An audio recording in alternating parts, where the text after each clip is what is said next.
Hello guys, good afternoon. So sa mga nagtatanong at naghahanap ng video na ito is para sa'yo.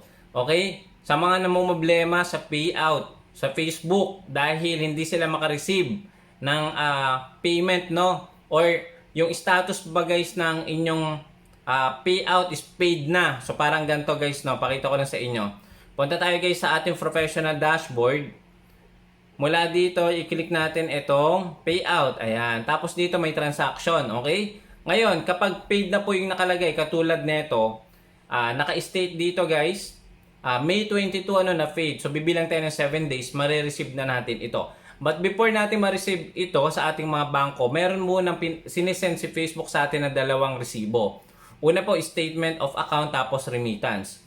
Paano, Sir Jose, kung ang na-receive ko lang is yung statement, wala pang remittance. Yung remittance po, inahanap po ng bangko yan, okay?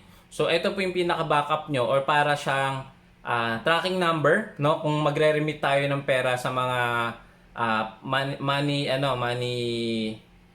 yung mga padala, okay? So, ganun, sample nun, okay?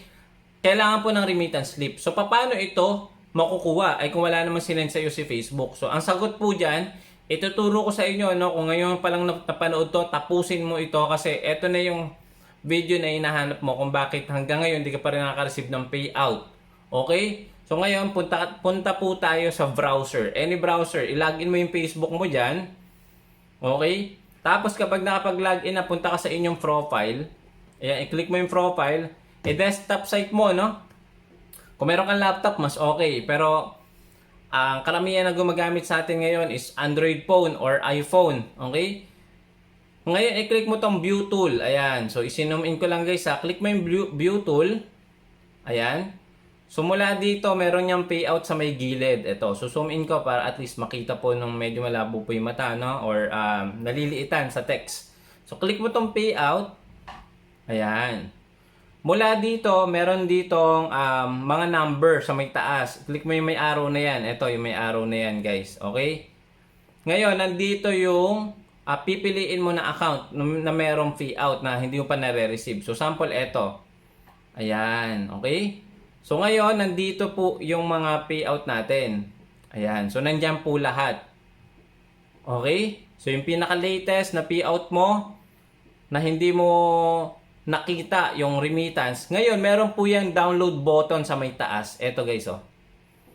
Ayan, yung download button na yan. Ayan po yung way para makapag-download tayo ng remittance kung hindi po natin na-receive sa ating email. Minsan delay po talaga si Facebook.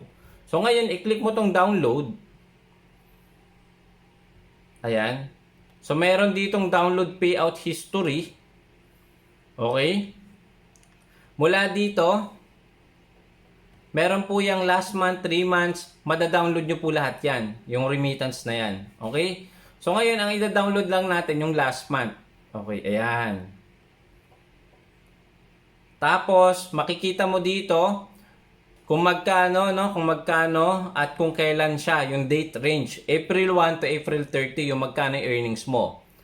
Tapos, click mo download. Ayan. And then, manonotify sa may taas. Ano to zip file siya. Okay? Pero wala namang password. Just once mo. Tapos, ito, i-click mo tong isa, yung pinaka, wag yung folder itong PDF. Click mo yan. Ayan. Tapos, i-view mo dito sa WPS Office or PDF Reader. So, download lang kayo nyan. O, ayan na siya guys. Okay na.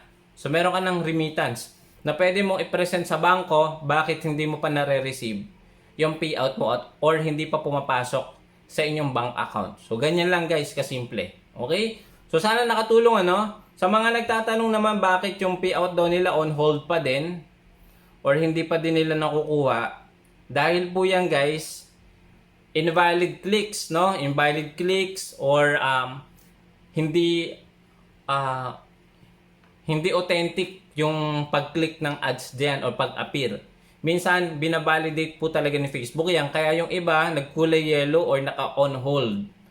Dahil nga po, meron siyang irregularity dyan kung bakit sobrang laki ng kinita mo pero konti lang yung views mo, konti lang yung followers mo pero sobrang laki ng earnings mo. posible po hindi na po yan makukuha kapag ganyan. Okay? Kasi nga, ano siya eh, kumbaga yung iba kasi dinadaya po talaga yung system. Oo, minamanipulate yung Facebook, lalo na itong way to get monetized, to get more views, to get more ad revenue. So dinadaya.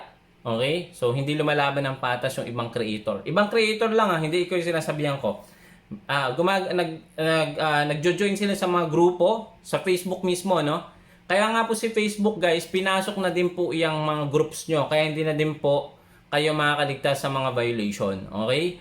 Pati yan, kapag nag-send ka dyan ng mga against community guidelines, na detect po nila kahit sa groups ng Facebook.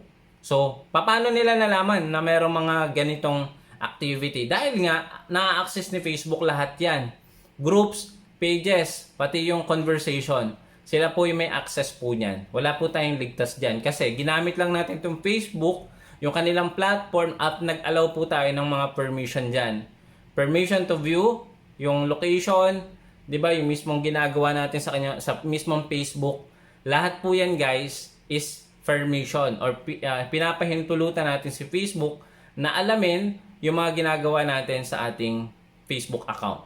Okay? Kaya nga minsan, di ba, pag may gusto kang bagay or nag-view ka ng mga ganong video, yun na mismo yung binibigay sa'yo. Kasi nadedetect ng AI na eto palagi pala ito yung pinapanood niya. So bigyan natin siya ng ng mga ganitong gusto niya. Okay? So sample, gusto mo ng cellphone, mag-a-appear diyan ng mga ads puro cellphone. Okay? Pwedeng different brand. Nadedetect po yan dahil po sa mga ginagawa natin every day, every single day dito sa kanyang platform. So wala tayong ligtas, no? Kaya ikaw, kung nag-engage ka sa mga ganyang illegal activities, wag nyo na pong ituloy kasi masasayang lang yung oras nyo, masasayang lang yung earnings nyo, masasayang lang yung views nyo, madedemonetize ka. Okay? So be very careful sa pag-join sa mga ganitong illegal activities. Okay? Hindi lang sa YouTube. Actually, sa YouTube na una yan, yung watch to watch. Papanoorin ko yung ads mo, papanoorin ko naman yung ads mo. So, ganon. So, ano yun maglalagay sila ng private virtual network, gagamitin mo, may estimated time, para lang gamitin mo para hindi ma-detect. Pero nade-detect pa din yan. Okay? Napaghandaan na po ni Facebook yan. Yung mga naisip natin ng mga paano kumita ng malaki. Okay? So, yun. Hanggang dito muna, guys, no? Kung nakatulong sa yung video na hinahanap mo paano mag-download ng remittance slip, i-share mo naman to sa mga kaibigan mo na content creator kung bakit hanggang ngayon naka-paid na yung status nila pero wala pa rin silang payout. Dahil nga, yung remittance po inihintay ng bangko. Okay, thank you so much for watching. See you again next time. Please don't forget to subscribe. Click the notification bell para ma-notify po kayo pag meron po tayong mga bagong upload. Bye-bye!